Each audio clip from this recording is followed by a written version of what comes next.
thoughts, opinions, and general overall shade thrown on High at 9 News are those of the individual speakers and not those of High at 9 News, its audience, or its advertisers. The statements made do not constitute medical, legal, or financial advice, and for advice tailored to your specific situation, please consult with a licensed professional.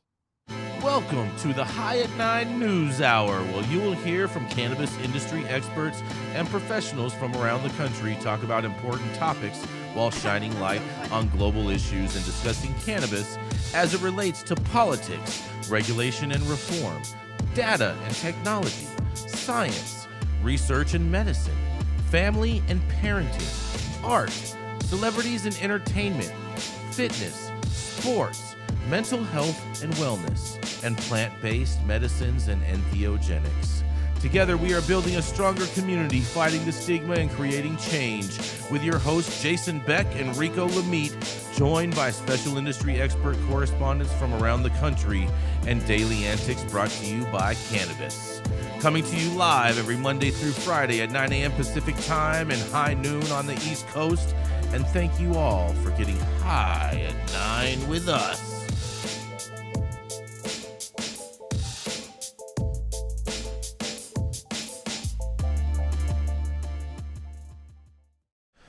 Oh, yeah. Good morning, everybody. That's right. It is Friday, April 19th. Today is National Clean Out Your Medicine Cabinet Day, so we got all the doctors in the house today. It's also National North Dakota Day, National Amaretto Day, National Garlic Day, National Hanging Out Day. I guess that's all for the millennials and Gen Zers. And National Oklahoma City Bombing Commemoration Day. So our thoughts and prayers with everyone that lost loved ones in regards with that. And that's right, Mathieu St. Germain, it's your favorite day of the year, bro. It is none other than Bicycle Day as well. Thank you all. Yes, thank you all for joining us and getting high at 9 with us. It's also high noon on the East Coast. And please remember to like, share, and subscribe to us on all social media platforms. You can look up above on your screen to see exactly where we are on the internet. And we are live every Monday through Friday on YouTube, Rumble, Twitch, Twitter, Instagram, Facebook, and on our very own website at www.highat9news.com.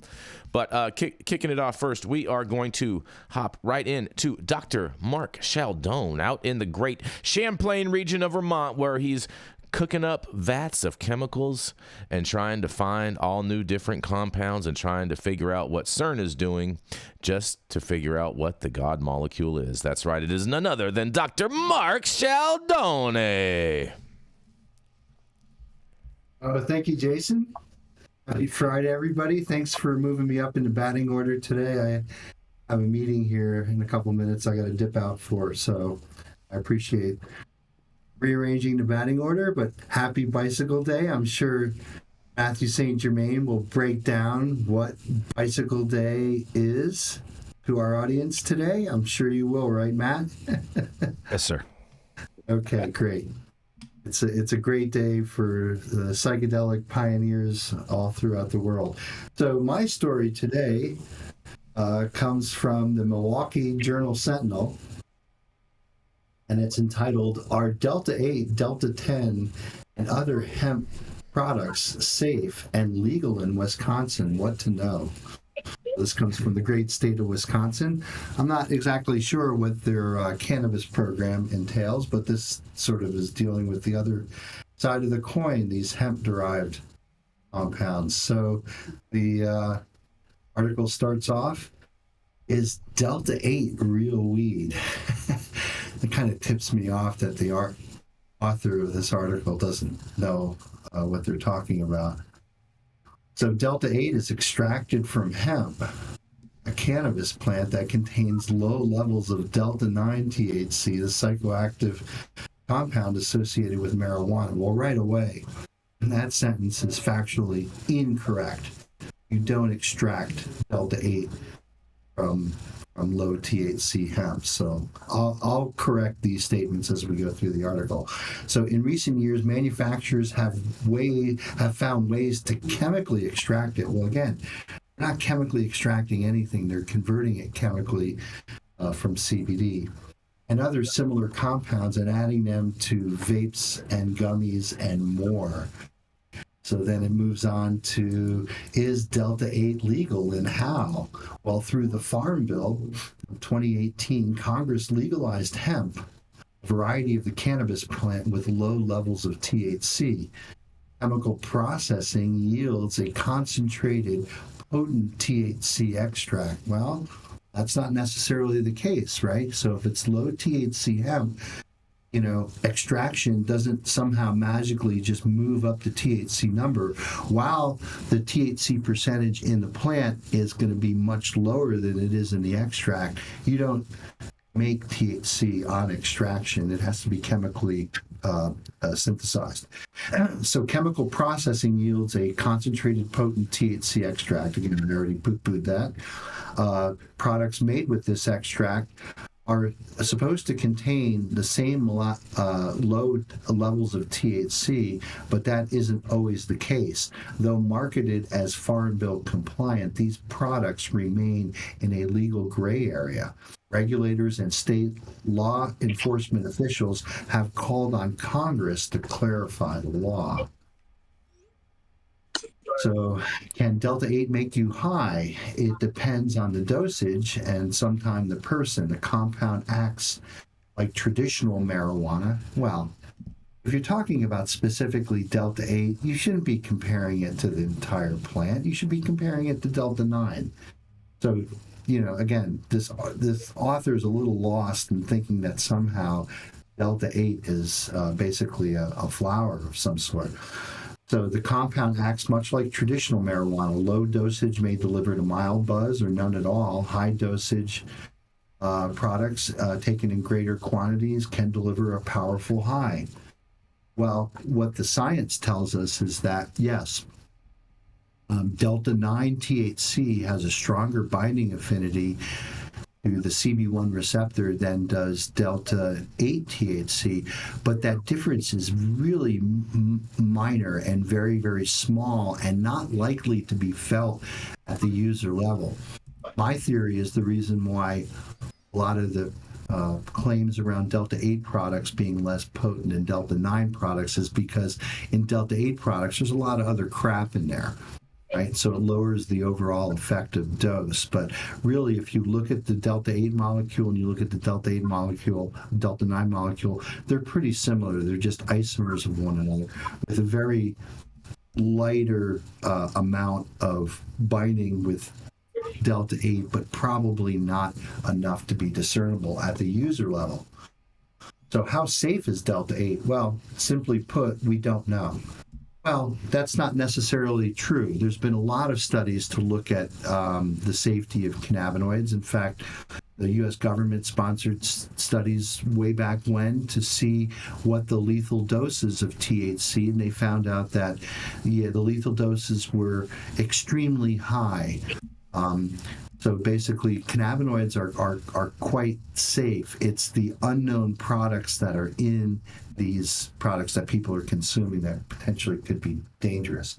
So the U.S. Food and Drug Administration does not test hemp products. Well, of course they don't test hemp products. They're not in the hemp products testing business.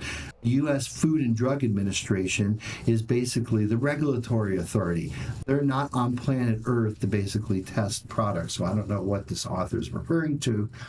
And it says the agency has limited tools of managing the many risks associated with these products. Due to inconsistent production and packaging, often containing little or misleading information, it can be easy unwittingly to take too much of these products. And regulators and health experts have also flashed warnings in some of the ways that delta-8 products are processed. How old do I need to be to buy delta-8? Well, there are no federal minimum age for buying delta-8, but I believe most of these websites, if you're buying over the web, will ask you if you're 21 years of age, but all somebody underage needs to do is click on that, yes, I am 21, and 2 more clicks, they're asking for your credit card. So, states like Alabama, Florida, Kentucky, Maryland, Wyoming, and Minnesota restrict the sale to people 21 years or older. And like I said, most internet sites do as well. although it's just easy to get around the internet thing. You just click on the box saying you're 21. Some other states, including Wisconsin and Pennsylvania, have no age limit whatsoever. What are some of the possible benefits and harms of delta-8? Well, an online survey of delta-8 consumers found most reported feelings of relaxation, euphoria, and pain relief, right? Similar to delta-9, right? Not too much different from that. They also said that delta-8 will likely cause less paranoia than marijuana. Well, I'll say that, what causes paranoia with marijuana has nothing to do with the physiological action of the compounds on your body. It has to do with the stupid laws that marijuana consumers have to consume cannabis, and that's what causes paranoia.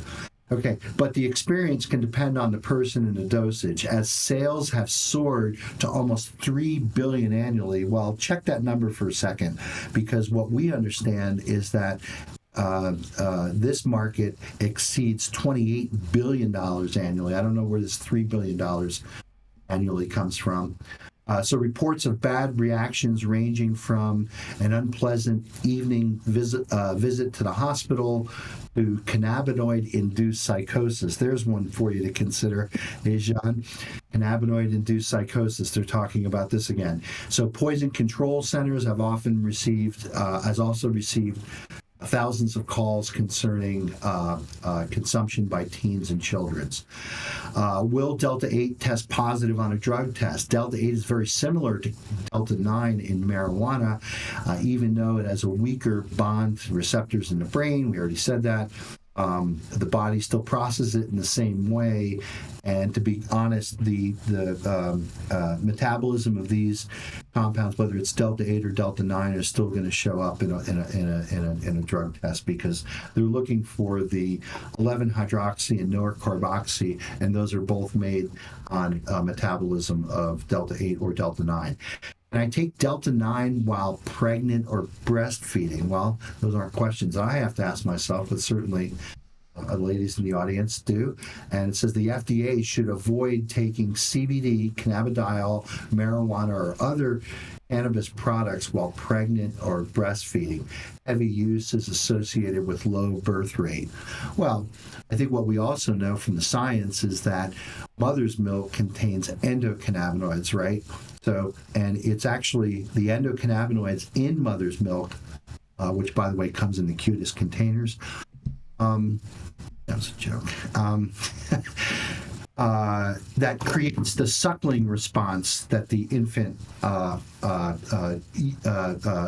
undergoes. So what the infant is sucking on, heat, literally, what is causing that suckling is the interaction with the infant's endocannabinoid system. So what do I do if my child has consumed delta-8 THC? Well, it says here to call 911 if a child has consumed a delta-8 product and is unable to respond, having difficulty breathing or having seizures.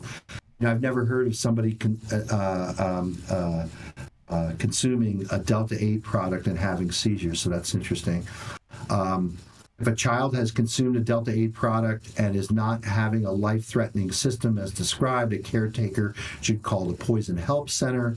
Often children experiencing symptoms related to consumption of delta-8 will need monitoring or treatment in a healthcare facility. Just need to basically let them come down on the couch. Really, there's not a whole lot that's going to happen when it wears off. So can I die from delta-8? A handful of deaths have potentially been linked to delta-8. According to a study published last January, the FDA has reports of 22 deaths between 2018 and 2021 where delta-8 was present. It was the only substance found in 4 of those deaths. So whether or not the delta-8 was really responsible for those deaths, I think, is a little dubious. It says here, you mentioned delta-9. I'm seeing these products too. It's confusing because delta-9, which again is a natural form of the isomer, is also being derived from CBD chemical conversion now. And it is the psychoactive component in cannabis, and present in low levels in hemp, and also can be extracted and purified through something called a mother liquor, which is in the CBD isolation process. All the other minor cannabinoids concentrate into a fraction called mother liquor, which starts to become enriched with THC the more CBD you remove, CBD isolate you remove from that. So by applying the logic of the Farm Bill, retailers are now flooding physical stores and online sites with delta-9 products that they say are Farm Bill compliant, but the so-called hemp-derived delta-9 is still derived in a chemical reaction. Research has shown that some of those products contain even more THC than would be allowed in legal marijuana states. What about delta-10 and HHC and THC JD?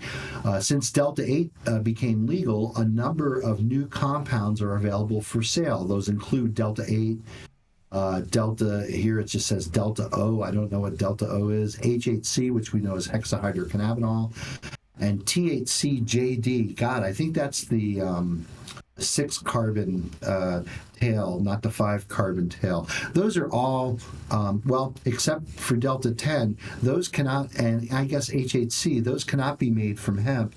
Those are made synthetically. So this, again, author is a little bit out of her league here. Are the regulators taking any action?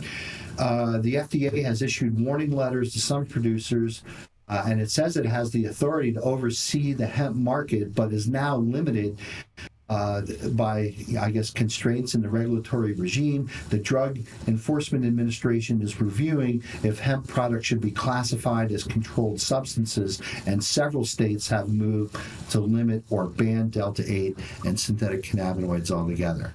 So again, this is the same story we've been talking about here at High on 9 forever, which is that people are basically converting in chemical reactions to make compounds that can go into psychoactive products, all under the hemp banner of, hey, it's 2018 Farm Bill compliant, so we're good. My position always has been is that if people have unfettered access to high-quality cannabis and cannabis products, that they won't need these recreational synthetics. And these recreational synthetics will be relegated to the lab for people like me and other researchers to study to see if there is any pharmaceutical application of some of these minor cannabinoids. That's what I have to say here from the halls of Shirey Science Hall on the campus of St. Michael's College here in Colchester, Vermont. That's my story for today. Jason, thank you for moving me up in the batting order. I'd be interested in what my other colleagues have to say on this story. Have a great weekend. Enjoy your 420. Hug a grower if you could find one. And I'd be interested in what Dale, Jean, and Rico, and Jason, and Matt all have to say about this article. Thanks, guys. Oh, man, I mean, delta-8 is just such trash, bro, and I'm just not a fan of any synthetic cannabinoids at all whatsoever, and this just highlights all of the medical reasons of why I'm not a fan of any of this crap. Yeah, it really, it's just the kind of thing where, again, I think that people, when it comes down to it, people want to get high. They want to feel the psychoactivity, and if they have access to good quality cannabis, we know that that's all they need.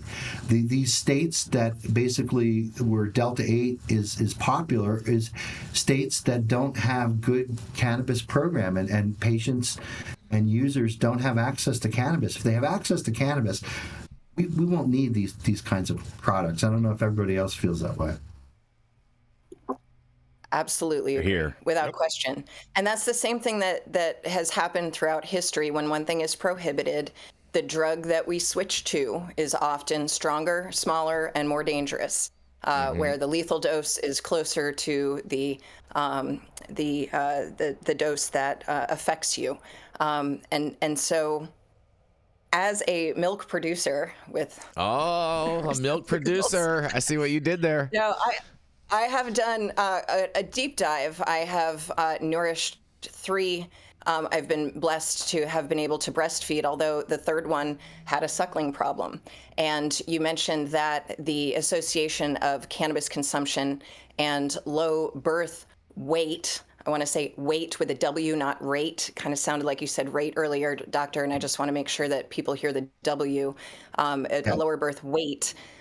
Could also be associated with the fact that women who consume cannabis can't stop throwing up. They can't keep water down, never mind food. And the lower birth weight it's not a symptom of the cannabis consumption. It is correlated to the condition that they are suffering from. In addition to that, the prescriptions that are commonly off-label suggested to women have been proven not proven more dangerous, proven to be dangerous, because we can't prove natural cannabis, to be dangerous to neonatal or fetal health. There are a couple studies that did occur, one particularly in Jamaica that I always go back to, where the children of the root daughters who did consume cannabis performed better in most of the cognitive amongst the matrix, 12 out of 14 indicators, they scored higher than the children whose moms did not consume cannabis. The breast milk is the most crucial thing for children, and to tell moms don't breastfeed, I think, is one of the most dangerous things. We don't really understand, nor have we proven a danger from consuming natural cannabis. And notice I keep saying natural cannabis at this point. I feel like I have to make that specificity because we cannot say the same safety profile for synthetics or what you're finding in the convenience store, off the shelf spice, all that crap. I cannot speak for the safety profile, and you should not use that, nor should you use cannabis or aspirin if you don't desperately need something under supervision of your doctor. Is still dangerous with cannabis. You can still be charged with a crime. Women are still shackled to give birth in states like Texas, and this is considered child abuse. And your doctors and nurses in every HMO and PPO are required to report. If you are in one of the government programs or the veteran services, they are required to report if they suspect that you are pregnant, you are now abusing your child in their mind. So you have to be extraordinarily careful to not have your child taken from you for admitting cannabis use.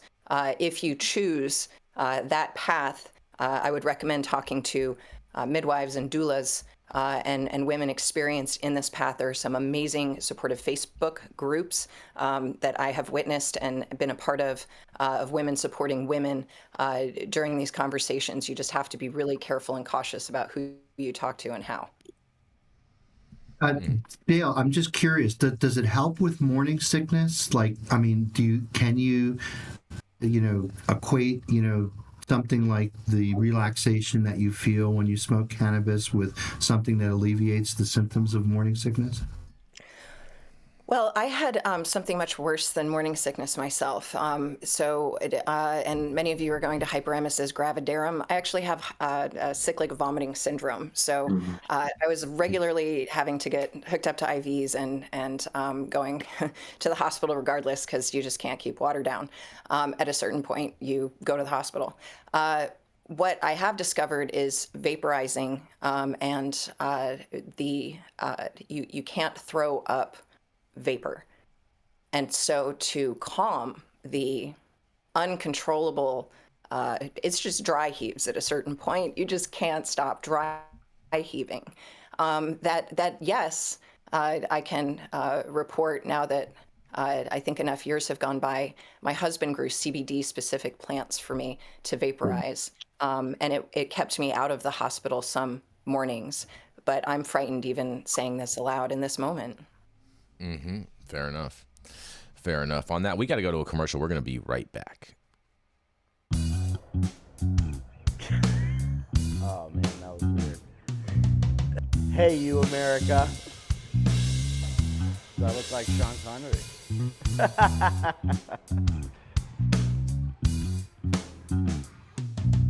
Good morning, America. Saman Razani coming to you live from sunny Los Angeles, California with the one and only highest host, Mr. Jason Beck, smoking on the best weed in the world. Did you know that we have an audio-only version of our podcast?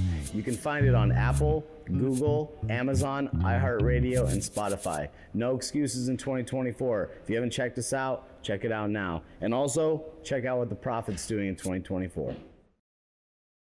All right, coming up next, he was a little late today, but he still made it today. That's right, it is the dope dad himself who's been dancing around all in the cabbage patch. That's right, it is none other than the dope dad himself, Mr. Rico Lamitte.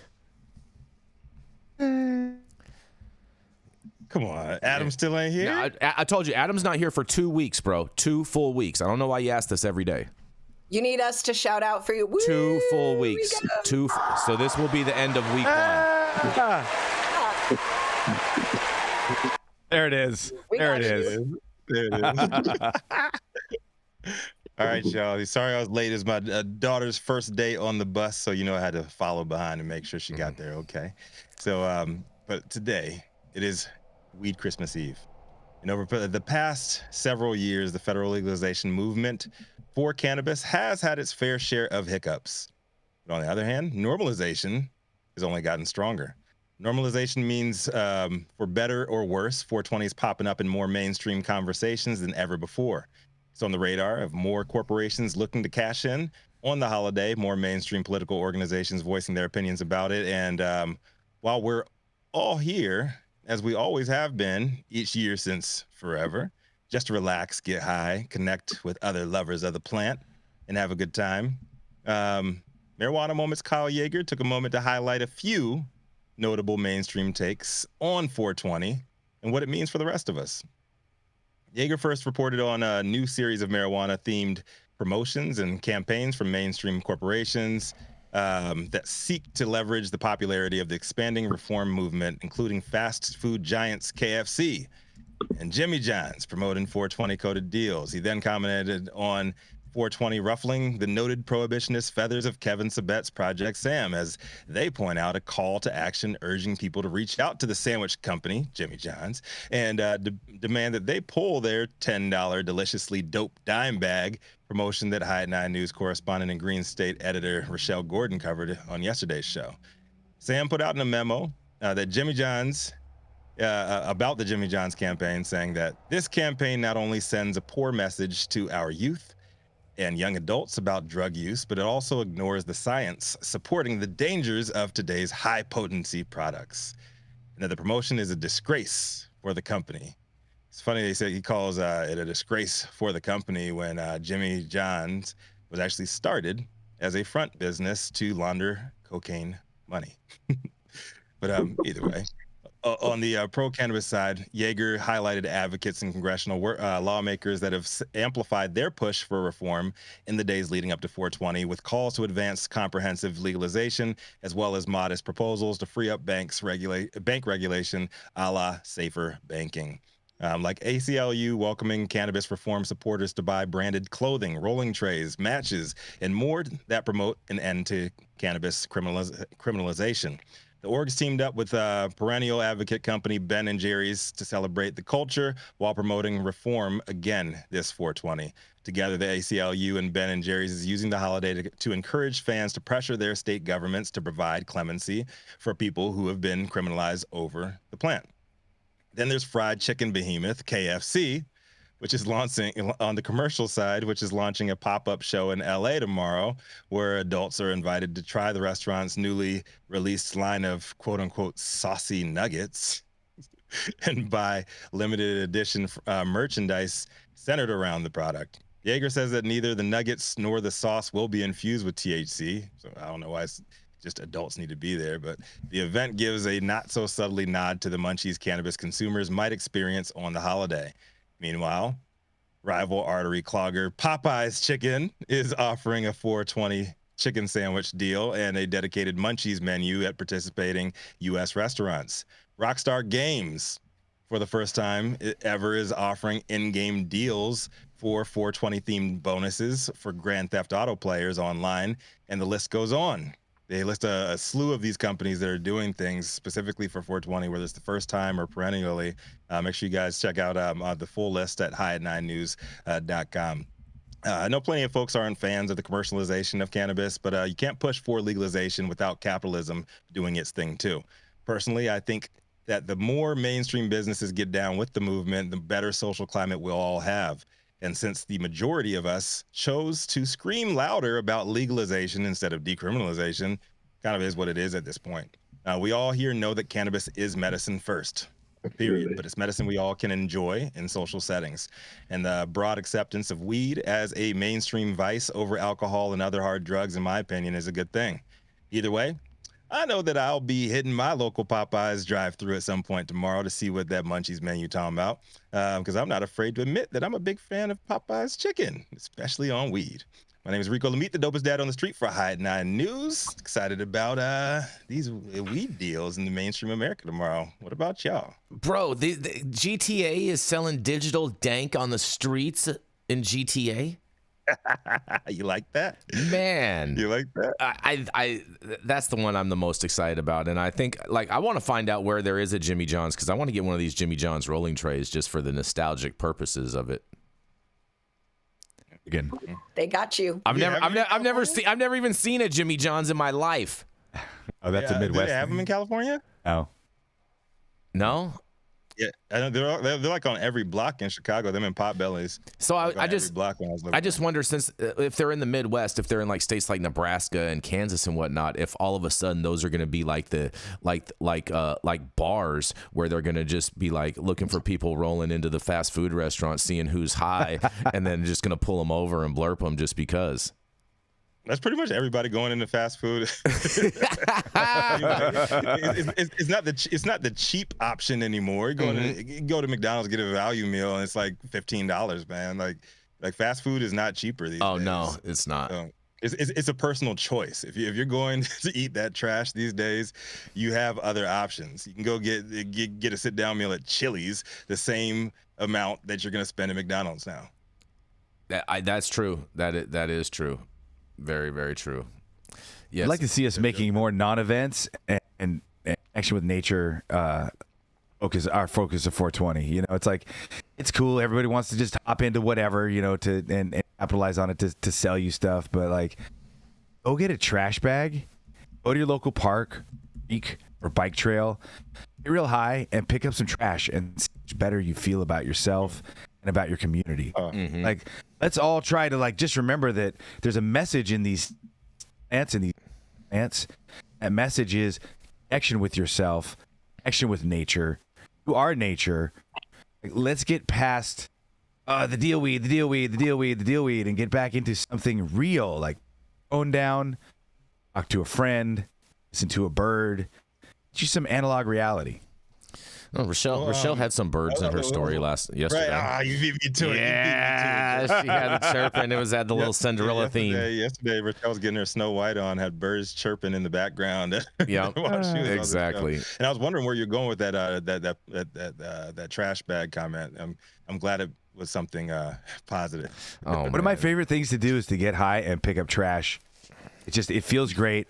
It makes your environment look great. And the more that you start picking up trash, people see you picking up trash, they see you feeling stoked about it, or somebody else might pick up trash or might not throw something out their window. And I remember there was such emphasis on leave no trace and leave it better than you left it, as I was a Boy Scout.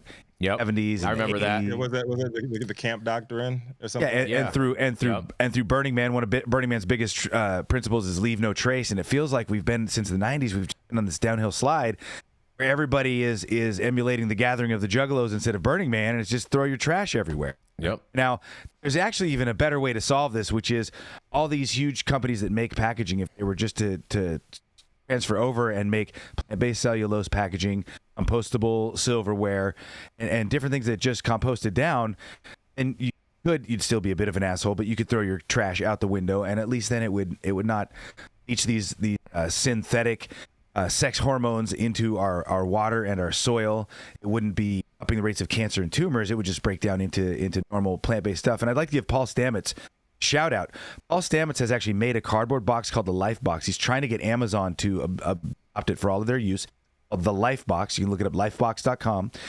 Cardboard box that is infiltrated with or infused with mushroom mycelium, mycorrhizal mycelium, which is the mushrooms that attach to plant roots and mediate nutrition uptake for plants. Actually, all infused in this cardboard with seeds of different native trees that are legal in every state except Hawaii. So take this box, you buy anything from Amazon or anyone who offers one of these Life Boxes, take the box, you soak it, you put it in your freezer overnight to activate it, and then you go bury it. And you literally, instead of creating, just endless amounts of trash, are reinfusing the soil with mycorrhizal mycelia and trees. And Paul said if every 100th person tried to do one of the box, and of those people, every 100th person had success, these boxes were used for Amazon, it would be multiple hundreds of thousands of trees grown in the U.S. every year. I'd say check out the Life Box. Fair enough. And we got trees, smoke trees. Yes, blow trees. Hallelujah. All the good stuff. And now, speaking of that, we got to keep this train rolling. We're going to roll right on into Dr. Gene Talleyrand. He's the founder of Medican, and at one point in time wrote your parents' recommendation too. And make sure that you go and get yours right in time for 420, so you can take advantage of those medical deals across the state. That's right, it's none other than Dr. Gene Talleyrand. Thank you, Jason. Happy Friday, everyone. Oh, wow. Yeah, there we go.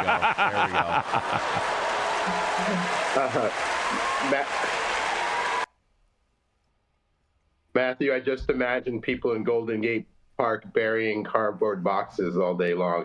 That's going to be interesting. So my headline today is from Normal. Survey, fibromyalgia patients report improved symptoms following cannabis use. Fibromyalgia is a common, painful disorder, about 2 to 1 more common in women than men. It is often accompanied by fatigue, depression, anxiety, or even cognitive disturbances. Current theory characterizes fibromyalgia as a central sensitization syndrome, as painfully sensitive to your own tissue. It's known to be associated with dysregulation of dopamine and endorphin neurotransmitters. Patients with fibromyalgia have a difficult prognosis with limited treatment options, especially due to the opioid crisis, and tend to have a poor quality of life. Many people with fibromyalgia use cannabis to manage their symptoms. Researchers at the Mayo Clinic in Rochester, Minnesota, wanted to investigate how well cannabis use worked. They surveyed 1,336 people with fibromyalgia. Nearly half of them, 49.5%, were using cannabis to manage their symptoms. 99% were using cannabis for pain. 94% were using it for other disorders. 82% reported that cannabis reduced their fibromyalgia pain.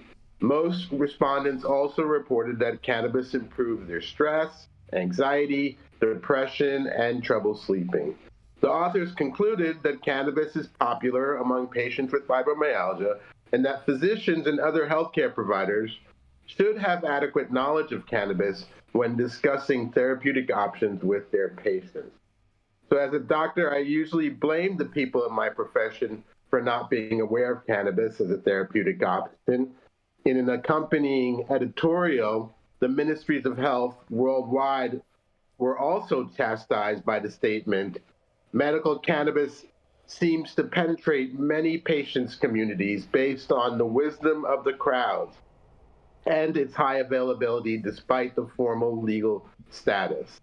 This is notable as the use of approved medications in real-world settings is extremely disappointing. Meanwhile, over 22 studies of federally illegal cannabis, including observational studies and randomized controlled trials, suggest that medical cannabis is safe and effective therapy for the management of fibromyalgia symptoms.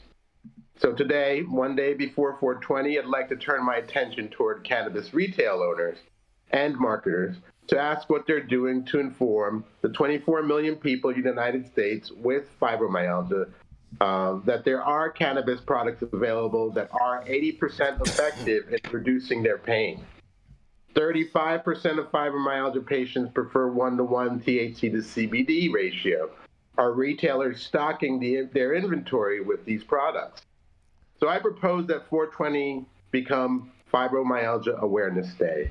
Let's celebrate the true purpose of this plant for health and wellness. What do you think?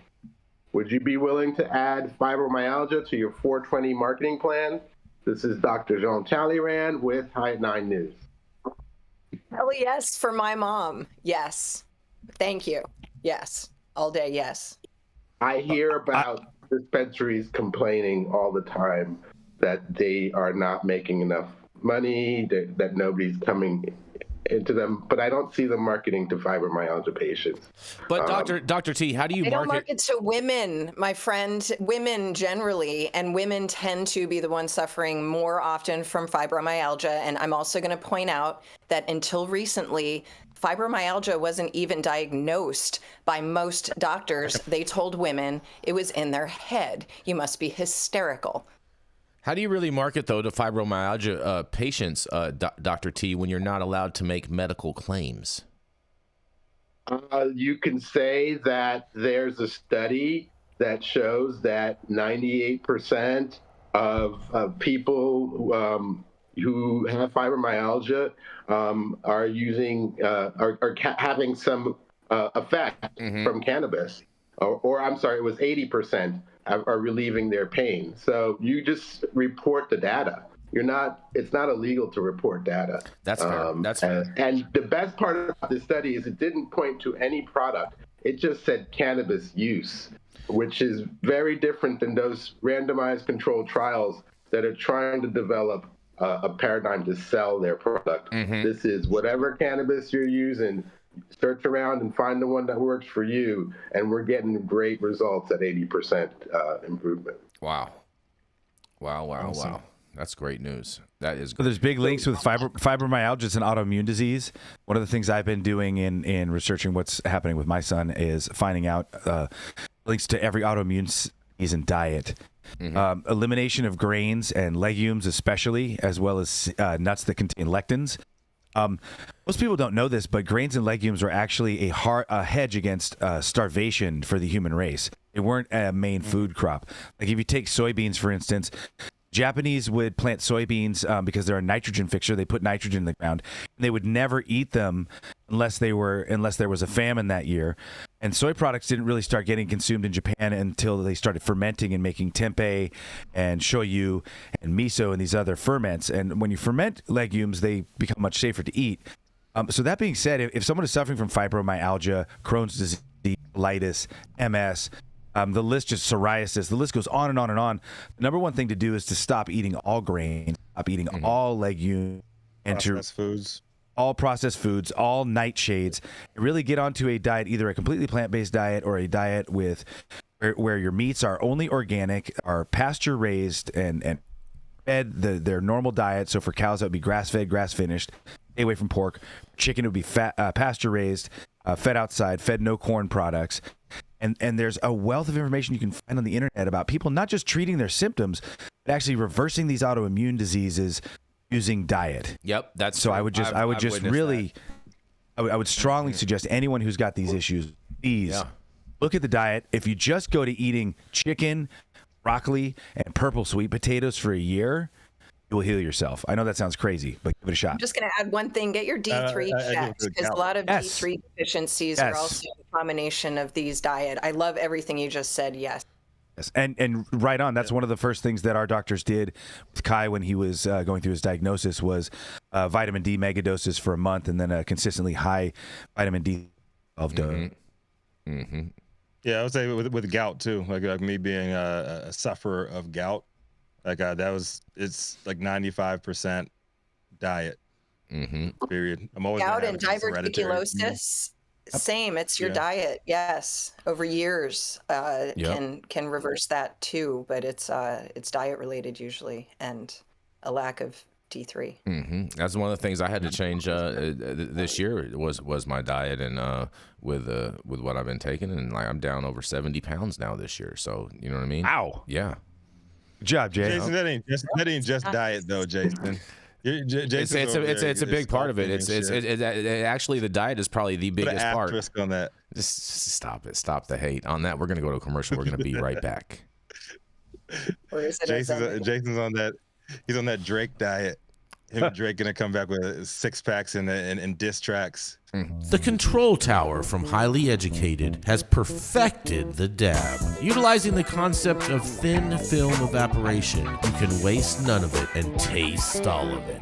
The micro texture of the SE pillar increases nucleation at elevated temperatures. And with the tower propelling at 2,600 RPMs, it's certainly the most efficient dab experience to date. The Control Tower from Highly Educated. Oh, yeah. Stop whatever you're doing. Make sure you hit that like button. I know you'll appreciate it. We'll appreciate it. And YouTube will appreciate it. Also, make sure you subscribe to the channel if you've not subscribed already. And all of the articles that we cover on today's show, you can find directly on our website at www.highat9news.com. I'm Jason Beck, and this is Smoky Vanilla. And if you want to feel as good as I look, then you need to get a stretch and smoke with Smoky Vanilla. Hi, I'm Smoky Vanilla. I have my bachelor's degree in kinesiology, and I'm a sports massage therapist and stretch coach. I focus mostly on individuals that are in sport with chronic pain or injury. I love to intuitively create and customize a session based on the individual that I'm working with. We'll go over a few postural assessments, work together to create a wellness journey based on the health history, past injuries, or anything still affecting you today. And we'll get you back on your feet right away with less pain.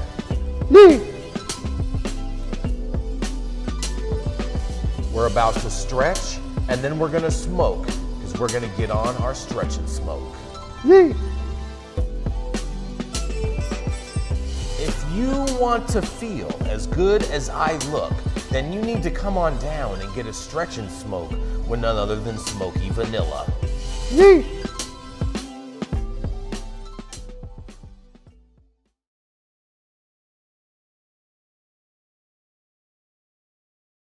Man, it's a marijuana mama and advocate since '07.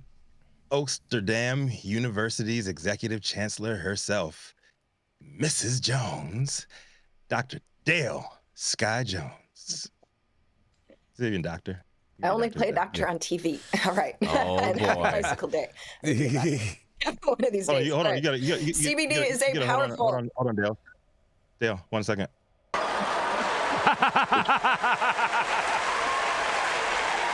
Nothing awkward about that. All right. Thanks to Ben Adlin of Marijuana Moment. CBD is a powerful and promising treatment for crack use disorder with fewer side effects than conventional therapies, study finds. Side note, we've known this for decades. A new study aiming to explore the efficacy of CBD as a treatment for crack use disorder found that people who took the cannabinoid had better health outcomes and fewer adverse health effects compared to those who took more conventional pharmaceutical treatments. The main implications of this study point to CBD as a powerful and promising therapeutic tool for people with CUD, says the report published this month with the International Journal of Mental Health and Addiction. CBD seems to mitigate the primary symptoms reported by the participants, such as lack of appetite, difficulty in reducing crack use, and the feeling of poor health. In addition, CBD stands out primarily for presenting mild adverse effects, the main complaints associated with the use of usual psychotropic drugs. This study, a double-blind, randomized controlled trial, compared CBD to 3 drugs commonly used in crack use disorder treatment. And you'll have to correct me if I get this wrong, but fluoxetine, valproic acid, and clonazepam. CBD is a safe and tolerable product that presented significantly fewer adverse effects compared to the control group, the authors concluded. The CBD group performed better in more parameters than the control group, reducing crack use, not reducing food intake due to crack use, and greater improvements in self-rated health. Participants were adults 18 to 65 in Brazil who had used crack regularly for the past year, used at least 20 times within the past month, and had a desire or intention to treat their use disorders. While many participants were polydrug users, crack was their, quote, primary drug, according to both participants themselves and the study team. All told, 25 people completed the study, 15 in the CBD group and 10 in the control group, which was given the more conventional treatment. Most of the 90 people who initially met eligibility criteria did not return to complete the full protocol. Among those that did complete the full study, Quote, no significant differences in the reduction of crack use, unquote, were seen between the control and CBD groups, indicating that the two treatments may be similarly effective. Likewise, no significant differences were observed between the two groups in terms of self-reported cravings for crack. The CBD side effects, however, were far gentler than conventional treatment. Just for you geeks out there who pay attention to what the FDA approves, it has to usually be at least as effective as drugs that are already approved without side effects. We've got a ringer here. All right, back to the story. There were significant differences between the CBD group in comparison to the control group, researchers noted, with fewer episodes in the CBD group regarding diarrhea, constipation, nausea, dizziness, memory impairment, low concentration, tremor, ataxia, and nasal congestion. Maybe that's why more people in the CBD group finished, she wonders to herself. Fewer adverse effects from CBD could mean participants are likely to remain in treatment, researchers noted. Side effects from the pharmaceutical treatments can be so uncomfortable, the team wrote, that they end up contributing to low adherence to treatment of people with CUD and health services, which would favor broad access to CBD. The 22 authors behind the study, the official institutions in Brazil, including various departments at the University of Brasilia, the Brazilian Federal District Secretary of Health and Forensic Institute, and the Federal University of Sao Paulo. They explained that it is difficult to outline the mechanism behind CBD. Well, we can't explain the mechanism of action of most doctors. You'll have to comment on that, because the cannabinoid has a broad spectrum of pharmacological properties that affect multiple targets. It's a universal drug that affects many systems. The team said that the future research should focus on increasing the sample size of similar trials and instituting more rigorous screening and monitoring of participants. By reducing stress and environmental factors while improving emotional regulation, implementing strategies to support these individuals, and using other cannabinoid compositions like full-spectrum CBD and even THC, these effects may be enhanced. If so, this would be an important advance in the pharmacological treatment of stimulant use disorders. Now, I want to note past studies have looked at cannabinoids treatments stimulant use disorders. It's almost the weekend, I guess, with most focusing on cocaine or amphetamine use. The 2020 meta-study of 14 studies in animal subjects that were consuming cocaine, for example, found that CBD appears to have a multitude of effects that mitigate addictive behaviors. And while not all of the studies under review were consistent with one another, researchers emphasized the need for human trials. And the authors said that the human studies generally do indicate CBD can reduce self-administration of cocaine and many symptoms of addiction. Similarly, a 2019 study out of Spain also concluded CBD is a promising candidate for stimulant abuse disorders involving cocaine, amphetamine, and methamphetamine. That's right, methamphetamine. And so I just want to point out real quick, like these, we have known about this for many years, and I believe the strongest, most powerful, and effective consumer campaign in history was waged by the United States of America by saying that cannabis was a gateway drug. And in fact, it is the exit strategy. My mom was a neonatal intensive care unit epidemic in the early 80s, and she did many of her years of continuing education on this issue, but she was literally treating the babies and coming home as a single child of a single mother. We talked a lot, and I cannot even fathom with the deleterious effects. How many lives, like moms, babies, who would have had different outcomes if we had not entered this failure of prohibition, Joe Biden, making drugs stronger and smaller, criminalizing mostly poor people, mostly people of color. I also just want to point out that the babies of the mothers who were addicted to crack in the early 80s, who did receive simple care, love, and nourishment that they needed, grew up to be normal adults. They are not behind other folks. They overcame. And yet we imprisoned their mothers for decades. We separated them. It is how many children we put into the the system, foster system, which is one of the most harmful things we can do to a child that has awful outcomes. It is not the gateway drug. It is the exit strategy. And I'd love to hear from my fellow folks. I am Dale Sky Jones, coming straight at you out of Oaksterdam for High at 9 News. Dale, thank you for covering this one. I got some questions though. Like, how do you start getting these? Try to be sensitive. I don't call them crackheads, but like crackheads. People addicted to crack. Like, how do you get them to start taking CBD? You tell them it's crack. Just give them some CBD isolate and tell them it's crack, bro. Just fucking drop it in the pipe for them. Oh my God. That's how you do it. Drop that in your crack pipe and smoke it. Yeah. Okay. Oh, bro, I'm right. after this, you're gonna start catching all the people that make crack rocks, and they're gonna start cutting their stuff with CBD, and then they're gonna have the best stuff all of a sudden, and they're gonna like rejuvenate all their crackheads. Well, you know what? You bring up an important point, Rico, because most of the people who they started out with 90 people, right? And only 25 of them finished the study. So it was difficult to get crack users to use CBD. I mean, all the crack users I've known, they only want hard drugs. Like, you even try to offer them weed, they're like, no, I don't want that stuff. This stuff, da da da da. Like, they just want to smoke crack. But if they can't get the crack, CBD helps with the craving, and that might be a reason for using it.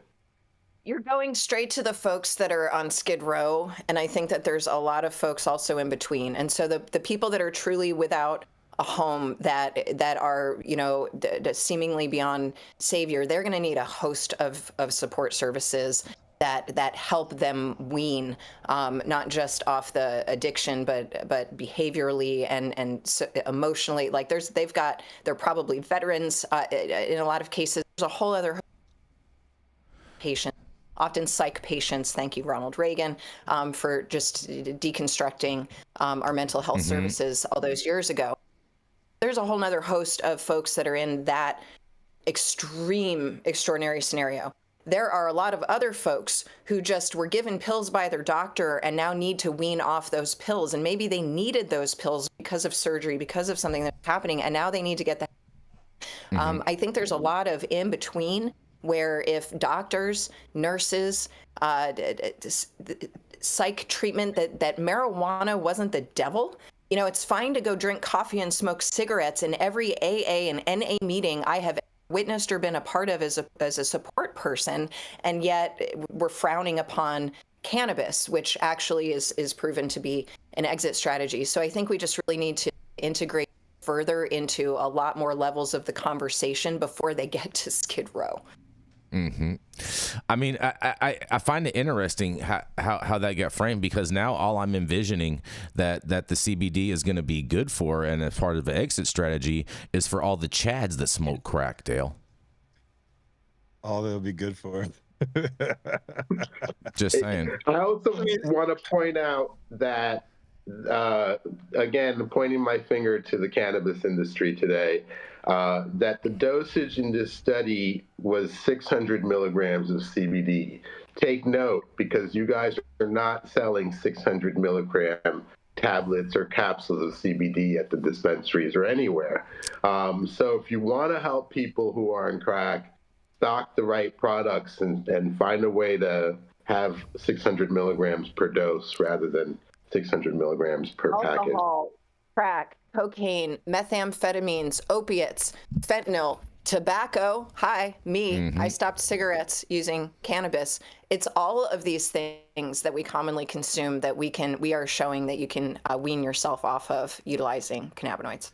I just can picture all of the crack dealers hopping onto Telegram accounts to purchase CBD isolate now. And hallelujah, if you can get tobacco growers to start growing hemp, shit, it's a win. Hell yeah. I got that C Web, baby. I got that C Web, purple tops. Yeah, 2.5, baby. This was fun. Thank you so much for covering this, Dale. We're gonna roll to a commercial. We're gonna be right back. Get ready for the return of the shit show to Los Angeles, returning Friday, May 3rd. 7 p.m. to midnight at a brand new venue. Comedy sets by comedians such as Demi York, Lindsay Ames, Alyssa Phillips, Chris Thayer, Josh Shakespeare, Fumi Avi, Jay Snow, Brent Weinbach, Chris Kelly, and hosted by none other than Abdullah Saeed. So head over to www.cloudmedia.partners now to get your tickets, and we'll see you there.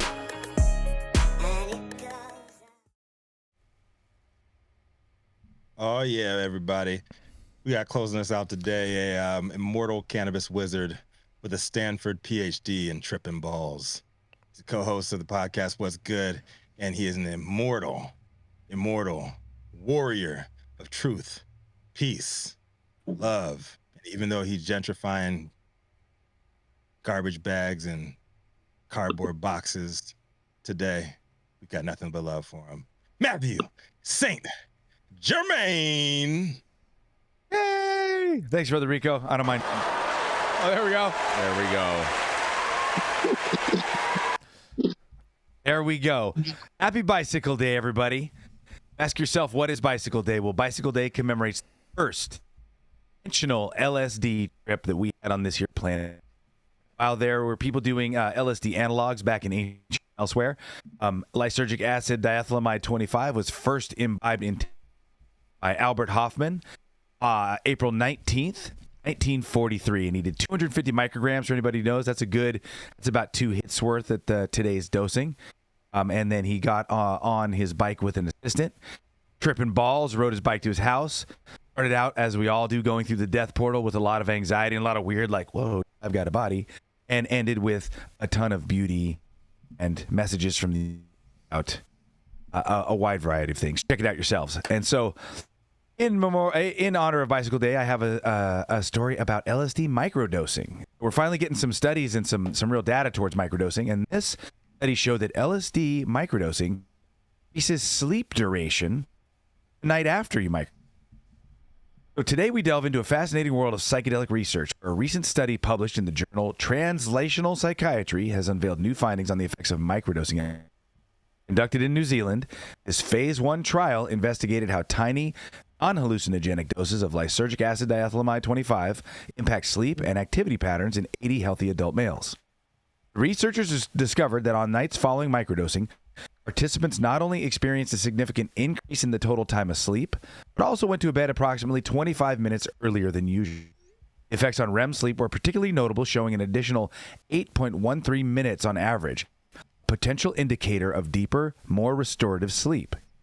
Findings are intriguing because they contrast with previous studies that suggest psychedelics might disrupt sleep architecture. If you're high, they are going to disrupt your sleep architecture. If you're not, they're going to help you sleep great.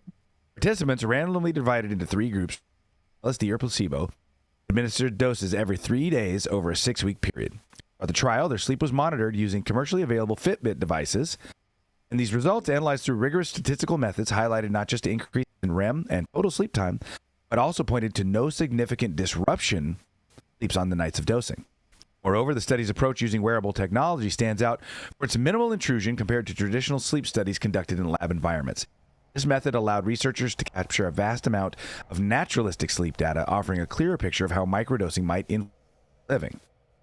However, the study is not without its limitations. It was focused solely on healthy male volunteers, so the findings may not extend to women or individuals with mental conditions, so more studies do definitely need done. Conclusion: groundbreaking research suggests that LSD microdosing could potentially enhance quality and duration. It paves the way for further studies, particularly in how such treatments can be therapeutic practices, especially for conditions like major depressive disorder. As the scientific community continues to explore the realm of psychedelics, the potential for new treatment avenues emerges, reshaping our understanding of mental health care. Stay tuned as we continue to follow this intriguing field of study. This is old St. Germain for the Hyatt 9 News. Looking forward to what my correspondents and hosts have to say. Take it away, guys. Man, a little Bicycle Day story right there, Mathieu St. Germain. I thought you weren't supposed to go to sleep, when you take LSD. Exactly. These guys are microdosing in the daytime and they're going to sleep. And I challenge anyone to go to sleep on acid. Although I got to say, I've got a friend who watches the show occasionally. His name's Todd Smith. He lives up in Oregon. Mm-hmm. Shout out Todd Smith. Tripping. I had to stop tripping with him back in the day because if he would take any more than an eighth of mushrooms or 2 hits of acid, it but literally he had this like self-protective thing in his brain where he would pass out until he wasn't high.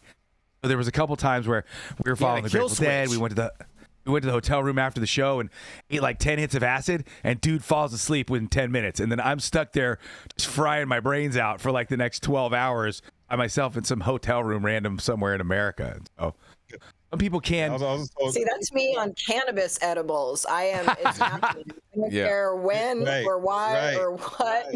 I'm out for the, I'm out for the me count. too. I was told early on that if I'm tripping, don't look in the mirror and don't go to sleep. I've always wondered why amazing. people say that. A lot of people are afraid of knowing who they are, confronting their shadow, and really delving into the fullness of who they are and where we are on this individuals. I've always wondered why people say that. Like I've gone and used the bathroom plenty of times, washing my hands. I'm sitting there washing my hands. I'm like, why do people trip out on this? Acid doesn't make everyone better. It's also true. That is also true. LSD is only for some. Fair enough. I do believe that. For everybody else, there's base. Oh yeah, yeah. Add some CBD to that base. Mm-hmm. Yeah, the FBI did some, and CIA did some dosing, and there's rumors behind that's part of where the sadistic nature of some of those experiments actions came from back in the day. Mm-hmm. Just saying. What are your thoughts? Yeah, the CIA started out with MK Ultra and then moved through to Operation Chaos. Mm-hmm. Actually, a book called Chaos by an author named Tom O'Neill did an over 20-year deep dive in Charles Manson, the Manson family. What he found was Manson was a CIA asset. Manson had connection with Louis Jolyon West. The CIA's Operation Chaos, but the CIA was a major funder of the Haight-Ashbury Free Clinic. Louis Jolyon West had an office at the Haight-Ashbury Free Clinic. CIA's Operation Chaos started the Haight-Ashbury Methamphetamine Project, where they flooded the Haight with cheap meth or disrupt psychedelic awakening that was going on. And Manson was basically let go several times and had learned MK Ultra brainwashing techniques that he used on the hippies. It's no coincidence that Manson and his family were featured in Life magazine over a year before any of the Manson killings, because the Manson family was a direct attempt to make hippies threatening and to destroy the hippie movement, the Back to Land movement, and the anti-war movement. And it was just one of a coordinated piece between the FBI's COINTELPRO and the CIA's Operation Chaos to make people afraid of the younger generations, afraid of people who were into alternative healing, Back to Land, anti-war, free speech, the movement. None of it. So you're right, Dale. None of this was done on accident. Lee Harvey Oswald was also an asset for fun fact. Correct. And sorry, Rico, one sec. Jack Ruby, who killed Lee Harvey Oswald, was put into prison. That's what I was going to get at. That's what I was going to just talk about. Me and Jason had a conversation last week. CIA, Alan Dulles. Like, shout out to Dulles. Mm-hmm. We had that conversation, Jason. Mm-hmm. Like, CIA, man. CIA. Right. And so Jack Ruby was in prison, and Louis Jolyon West, who was the head architect of MK Ultra, visited Jack Ruby the day before Ruby went insane. So Louis Jolyon West had an unsupervised visit with Jack Ruby. Next day, Jack Ruby said that he was children being burned in the streets, and he was diagnosed as being basically psychotic and depressive and schizophrenic the day after Louis Jolyon West, the guy who did all of the who oversaw all of the LSD experiments for the CIA, visited Jack Ruby in prison. Not only that, Alan Dulles, who was retired, was named as the head of the Warren Commission on who shot John F. Kennedy. He was the architect of who shot John F. Kennedy, along with the right-wing Cubans who were upset about the failed Bay of Pigs lack of support, and Mafia, who was upset at John F. Kennedy and Robert Kennedy because they felt that they had turned their backs on them because Joseph Kennedy, a known bootlegger, the Kennedy family still gets a tariff on every bottle of scotch imported from Ireland and Scotland. By the way, Joseph Kennedy worked with the Mafia in Chicago in the Midwest to get John Kennedy elected. When Robert Kennedy went after them, they were pissed. Alan Dulles, because Kennedy wanted to smash the CIA and disband it and scatter it to the wind. That's John F. Kennedy's quote. Alan Dulles coordinated the assassination of John F. Kennedy. Warren Commission came out, was put as the head of the Warren Commission, even though he was retired. Truth is out there, you guys. And Bush and Howard Hunt were all up in that shit too. Yes, ma'am. We didn't even start to talk about the Bohemian Grove, but me and Jason had this conversation. I was telling him, man, because these Republicans were proposing. I was giving him a win on this for the Republican shit because they're proposing to change Dulles International to Trump. They should. International Airport. It'd be awesome. I can't wait to fly Kind of a into smart Trump. move on their part, because Donald Trump, as bad as a person as he is, like, he does not hold a candle to the shit that Alan Dulles did to this nation. Wait for it, though, brother. Yep. Trump is a narcissistic man, baby. Listen, It's not really about him. It's more about the people who. right now. It's more about the people who empower him. Alan Dulles was actually a criminal genius and a psychopath. But as far as Trump and his malignancy, everybody needs to look at something. Project 2025. Not about if Trump gets elected or not for what Trump is doing. However, the Heritage Foundation and most of the white supremacist Christian nationalists have put together Project 2025. The goal of Project 2025 is to create a dictatorship out of the American presidency, destroy the co-equal branches of government that were enshrined in our Constitution, and to return us to basically what is a Christian form of Sharia in America. And they have admitted it. You can look at the project2025.org website, or you can go Wikipedia, Project 2025. See all of the information out there. They literally want to take away our rights unless you want to live as a white Christian American. There is not going to be a place for you in America. Yes, ma'am, Dale. Correct. Man, because if you're me, you're living in that that was not a dystopian science fiction program. That was like goals for the, what is it with the where the women are forced birth. That's their goals, friends. I'm going to post a link. I'll post a link in the. I'm going to post a link in the chat for everybody to see. All right. We're gonna keep this. Yeah, we're gonna keep this train. Yeah. You guys are going way off the rails. But I do have something that relates to this a little bit. It's not paranoia if it's a healthy concern for the truth, my friend. It's not paranoia if they've literally bought a website to tell you that they're going to do it, and they detail the plan in the website for you to read. It's literally them telling you that's what they want to do. I just posted the link, project2025.org. Look at it for yourself, and you tell me what that. All right. Yeah, man, drop the theory off of that conspiracy, man, because it's real. Oh, boy. Drop the that shit is real. It's not about Donald Trump getting in office it's a plan. Yeah, we all know how incompetent he is. They were caught off guard and didn't expect him to win last time, and he had a bunch of stooges around him who he called only the best. Like, it ain't about him. Here we go. We all know this. All right. I'm going to go into my story where you guys have gone down enough rabbit holes today. All right. So I love you, Jason. Yeah, I love you guys too. You guys are just getting a little too crazy right now. And we're way over time at the same time too. So here you guys, I have some good news for you guys if you guys are ready, okay? Because a Pennsylvania GOP Senator Rico bill would let medical marijuana patients get guns and carry permits, you guys. Pow, pow, pow. A Republican senator in Pennsylvania has formally introduced a bill meant to remove state barriers to medical marijuana patients carrying firearms and preventing the legislation and soliciting co-sponsors earlier this year. Senator Dan Langwin introduced SB 1146 on Wednesday, which state Republicans noted in a press release was also 2A Day, celebrating the Constitution's Second Amendment. The GOP statement called the proposal a bold step toward ensuring rights of all citizens, saying it acknowledges the importance of the right to bear arms, a fundamental aspect of American freedom. My legislation will make sure a valid medical marijuana card holder is no longer considered an unlawful marijuana user, Laughlin said in the release. And although marijuana remains illegal under federal law, we should be updating Pennsylvania's laws to ensure valid medical marijuana card holders are not denied their rights. The two-page bill amended the Pennsylvania's Uniform Firearms Act, which currently says a concealed carry license shall not be issued to someone who is addicted to or is an unlawful user of marijuana. SB 1146 would add the term unlawful user to marijuana does not include an individual who holds a valid identification card under the state's Medical Marijuana Act. It also would add as a qualifier to a provision barring carry permits for individuals who are prohibited from possessing or acquiring a firearm under the United States, and asserting that the restriction shall not apply to someone prohibited from gun ownership based solely on an individual's status as a holder of a valid identification card for medical marijuana. These changes would take effect 60 days after becoming a law, and this article goes on and on and on, and I just want to thank Mr. Senator Dan Langland for this legislation. I think this is some common sense legislation, and I hope this really goes through. So shout out to the Commonwealth over there in Pennsylvania, and I hope people support this bill. Hear, hear. Mm-hmm.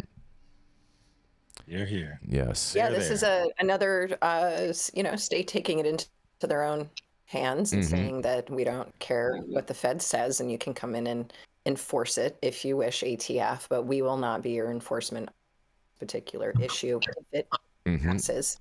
And I think it takes the target off of people's backs as helpless victims. I don't understand why the Second Amendment doesn't apply to all citizens who consume cannabis, not just those who are on the no-fly list and have beaten and abused their families who are allowed to have guns. And shout out to Ingrid Faye, who says happy 420 Eve, y'all. So thank you so much, Ingrid, for that super chat. We definitely appreciate it. Thank you very much. There we go. I'm glad we got some sound effects. Yeah.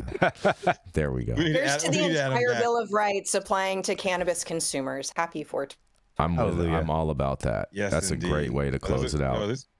Big ups, man. You know, big ups to everybody supporting our rights, whether you agree with them or not. Making sure everybody has them and can exercise them is important in this land of freedom, or so they call it. All right, Jason. That's right. Land of the free, home of the brave. Yes, indeed. But you got to be brave to live out here nowadays. Us for yet another episode of High at 9 News. What was that? I was just saying you got to be brave to live out here nowadays. Thank you all for joining us for another episode of High at 9 News. You can catch us live weekdays 9 a.m. Pacific, high noon on the East Coast. Big shout out to our super fans, Ingrid Faye in the building. Whoop, whoop, whoop. Another air horn. Can you get another air horn, even if it's delayed? I don't know who did the air horn. All right. Matthew nailed it. All the other and everybody showing love in the audience, online supporters catching us across all media platforms, tuning in each day to the headlines of chaos, also known as the developing cannabis industry. To our vetted correspondent team tuning in from all over, bringing us much needed variety of perspective and your respective opinions to the table. Our production team, Cloud Media Partners, our sponsors keeping the lights on, AV struggles to a minimum. And even though Adam ain't with us, man, you are with us in our hearts. I know you're feathering somewhere out there, like Fievel. An American Tale. Oh boy! Looking forward to seeing everybody tomorrow for the festivities all around LA. And anything to leave us on, Jason? Anything you want to? Any special shout outs for 420? Hey, you know what? Just shout out to all of the businesses that are incorporating different things into 420 that are outside of the cannabis space. Like, I think that's really exciting. Personally, want to wish everybody a very happy 420. And also make sure you tune in on 420 because we're going to do our weekly roundup of the blacklist, the hottest blacklist posts of the week, and so make sure you check that out. And Dale Sky Jones has something that she wants to talk about on 420. I'm seeing she's pointing up in the sky at something. What's going on over there, Dale? Yeah, I'm trying to figure out how to capture that little QR code right there in the corner, because right now, actually, this movie is playing in New Bedford, Massachusetts. It'll be in LA. Next Saturday on 427, Mr. Jones and I will be in the beautiful Las Vegas, Nevada with Hardin Cannabis Dispensary, and we will screening for the first time in Las Vegas on the 27th. And shout out to the Mendocino County Cannabis Alliance and Sol de Mendocino, who will be hosting us on 5/31, of course, at the Mendocino Film Festival. So I am just excited for all of over 100,000 alumni of Oaksterdam University since 2007 from 116 countries now, that you all have gone out and changed the world. We're not done yet. Keep going. Go forth and conquer. Happy 420, everyone. And, just thank you. Go do something good for someone else. Pick up that trash. Be kind to one another. Return a cell phone you found lost. Just try to reconnect with a damn neighbor. It's Earth Day coming up. It's 420 coming up. This opportunity to remind each other that we're actually mostly good and do something kind for someone else if you get the chance. Coming at you from Oaksterdam for High at 9 News. I am Dan Jones. Many blessings. Thank you. There we go.